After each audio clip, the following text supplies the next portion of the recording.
இயேசு கிறிஸ்துவின் இனிய நாமத்தினாலே உங்கள் அனைவரையும் அன்போடு வாழ்த்துகிறோம். இந்த நிகழ்ச்சிக்குள் வரவேற்கிறோம். இயேசுவின் தழும்புகளாலின் நிகழ்ச்சியின் மூலமாக உங்களை மீண்டுமாக சந்திப்பதிலே பெரும் மகிழ்ச்சி அடைகிறோம். இந்த கிறிஸ்மஸ் நாட்களிலே உங்கள் அனைவருக்கும் எங்கள் அன்பின் கிறிஸ்மஸ் வாழ்த்துதல்களை தெரிவித்துக் கொள்கிறோம். கிறிஸ்மஸ் காலம் அன்பின் காலம். It's a season of love.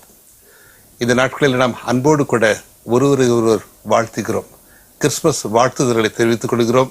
அதோடு கூட நம்ம அன்பை தெரிவிக்கும் வகையிலே பரிசுகளை நாம் பரிமாறிக்கொள்கிறோம்.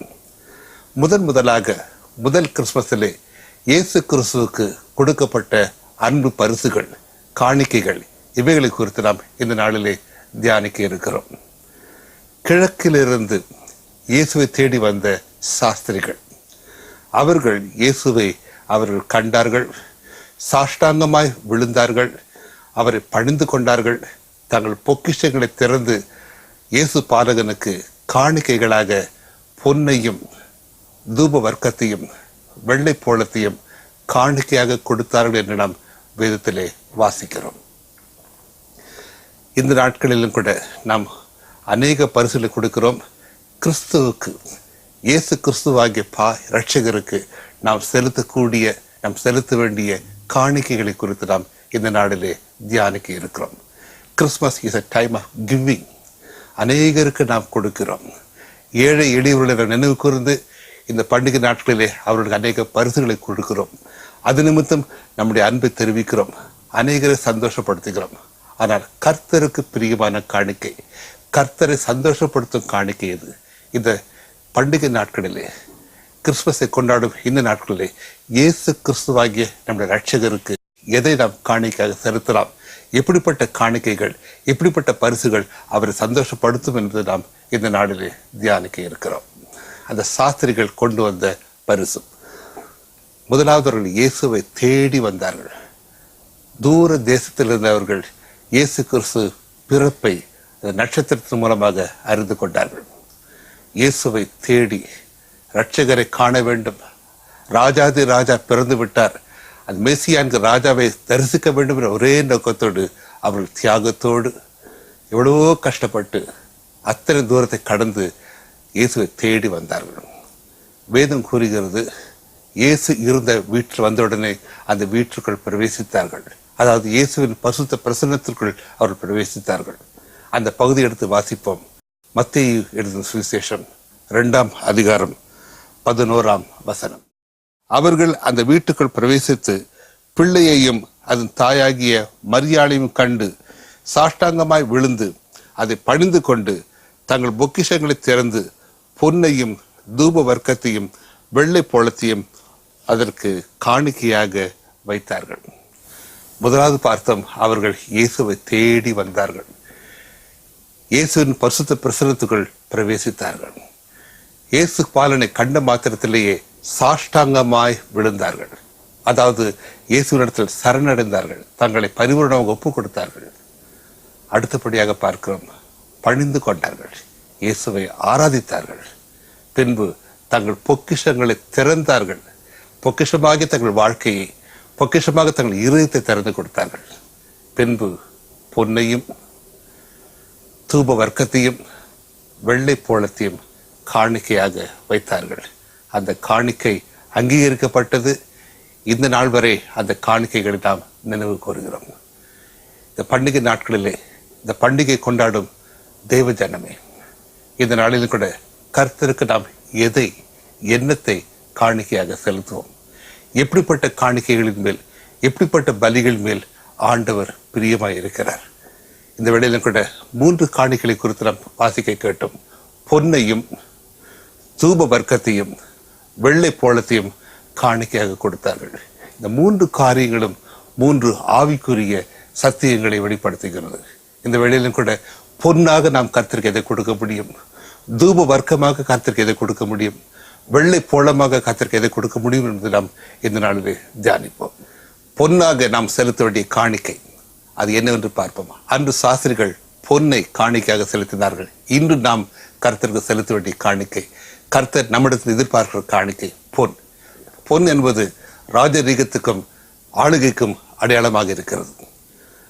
கர்த்தராகி இயேசு கிறிஸ்துவை நம்ம ராஜாதி ராஜாவாக ஏற்றுக்கொண்டு நம்மை ஆளுகை செய்யும் ஆண்டவராக ஏற்றுக்கொள்வதுதான் பொன்னாக படைக்கும் காணிக்கைக்கு சமமாயிருக்கிறது. இந்த நாளிலும் இயேசுவை நம் இரட்சகராக மட்டுமல்ல, ராஜாதி ராஜாவாக நம்மை ஆளுகை செய்யும் ஆண்டவராக ஏற்றுக்கொள்வதுதான் பொன்னாக நாம் செலுத்துகிற காணிக்கை. அது மட்டுமல்ல, பொன் பாடுகளுக்கும் பரிசுத்தத்திற்கும் அடையாளமாக காணப்படுகிறது. யோபு பக்தன் கூறுகிறார், அவர் என்னை சோதித்த பின் பொன்னாக விளங்குவேன். இயேசு கிறிஸ்து நமக்காக புடமிடப்பட்டார், பொன்னை போல புடமிடப்பட்டார். அவர் பாடுகள் மத்தியிலே பொன்னாக பிரகாசித்தார். பாடுகள் மத்தியிலே நமக்கு ரட்சிப்பை சம்பாதித்து கொடுத்தார். நாம் இயேசு கிறிஸ்துக்காக, ஆண்டவரே நமக்காக பாடுகளை ஏற்றுக்கொள்கிறேன், உடைய மரணத்திலே நான் ஐக்கியப்படுகிறேன் என்று நம்மை பரிபூரணமாக கர்த்தர் சித்தத்துக்கு ஒப்பு கொடுப்பதே பொன்னான காணிக்கை. முதலாவது பார்த்தோம், இயேசுவை ராஜாதி ராஜாவாக நம்மை ஆளுகை செய்யும் ஆண்டவராக ஏற்றுக்கொள்வது பொன்னான காணிக்கை.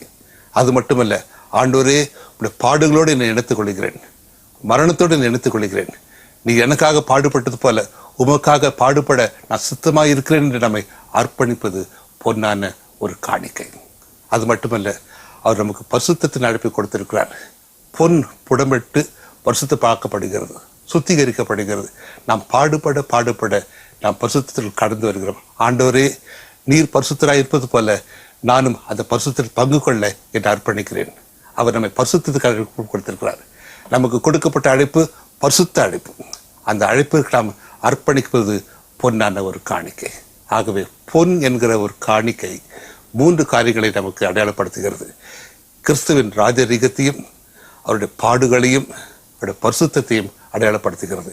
கிறிஸ்துவ ராஜாவாகவும் அவருடைய பாடுகளிலும் அவருடைய பரிசுத்தத்திலும் நம்மை இணைத்துக் கொள்வதற்கு நம்மை அர்ப்பணிப்பதே பொன்னான காணிக்கை. 2வதாக பார்ப்போம், தூப வர்க்கம். தூப வர்க்கம் ஜெபத்தை குறிக்கிறது. பரிசுத்தவான்களின் ஜெபத்திற்கு அடையாளமாக கூறப்படுகிறது. வெளிப்படுத்தும் விசேஷம் 5ஆம் அதிகாரம் 8ஆம் வசனத்தை வாசிக்கிறோம். பரிசுத்தவான்களின் ஜெபம் தூப வர்க்கமாக பரலோகத்திலே ஏறெடுக்கப்படுகிறது. நம்முடைய துதி, நம்முடைய ஸ்தோத்திரம், நம்முடைய ஜெபங்கள் ஒவ்வொன்றும் தூப வர்க்கமாக ஏறெடுக்கப்படுகிறது.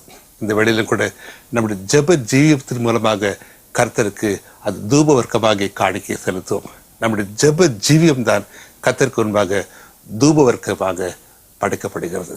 ஆகவே பொன்னான காணிக்கை, தூப வர்க்கமாகிய ஜெப ஜீவியத்தின் காணிக்கையை கர்த்தருக்கு கொடுப்போம். வேதம் கூறுகிறது, எபிரேயர் 13ஆம் அதிகாரம் 15ஆம் வசனம், ஆகையால் அவருடைய நாமத்தை துதிக்கும் உதடுகளின் கனியாகிய ஸ்தோத்திர பலியை அவர் மூலமாய் எப்போதும் தேவனுக்கு செலுத்த கடுவோம். ஆகவே துதியும் ஸ்தோத்திரமும் ஜெபம் அவர் முன்பாக பலியாக தூப வர்க்கமாக ஏறெடுக்கப்படுகிறது.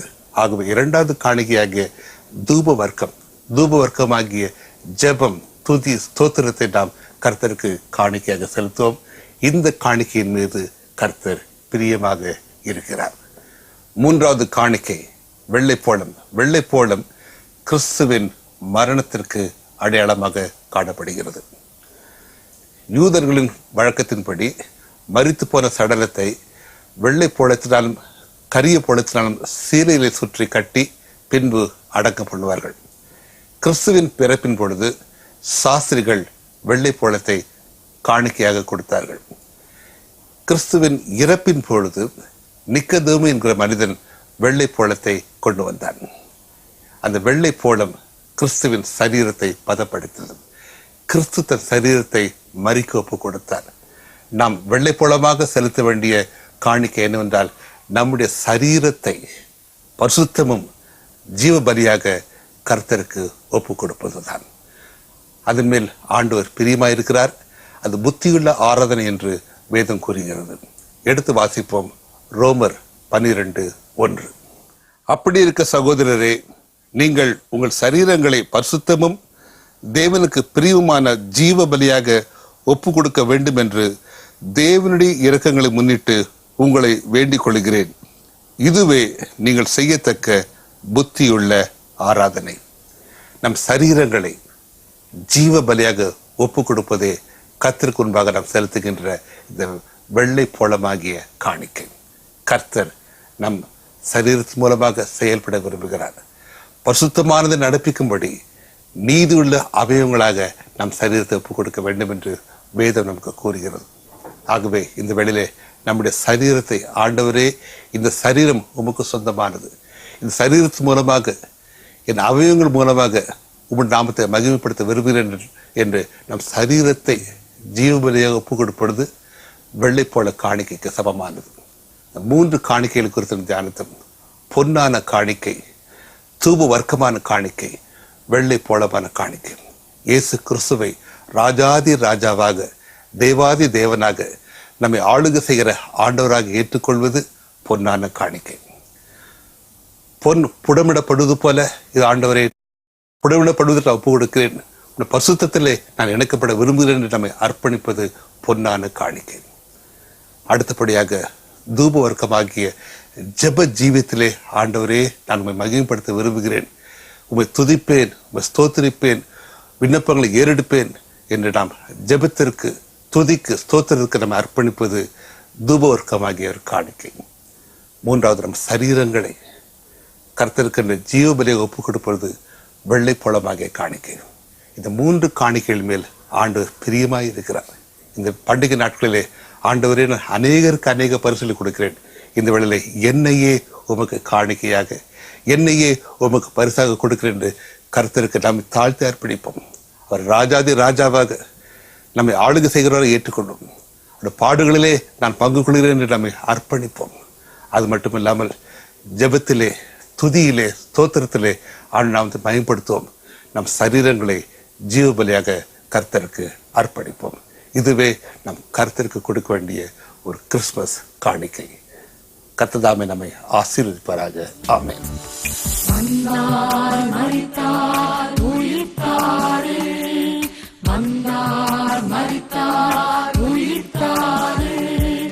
பார்ப்போற்றும் வேந்தன் பாரினில் வந்து பாலகனாக பிறந்தாரே.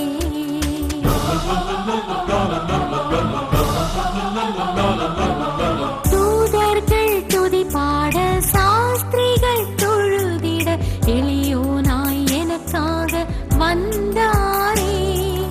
தூதர்கள் துதி பாட, சாஸ்திரிகள் தொழுதிட, எளியோனாய் எனக்காக வந்தாரே. மன்னாதி மன்னவனாய் மறுபடியும் வருவாரே. மன்னாதி மன்னவனாய் மறுபடியும் வருவாரே.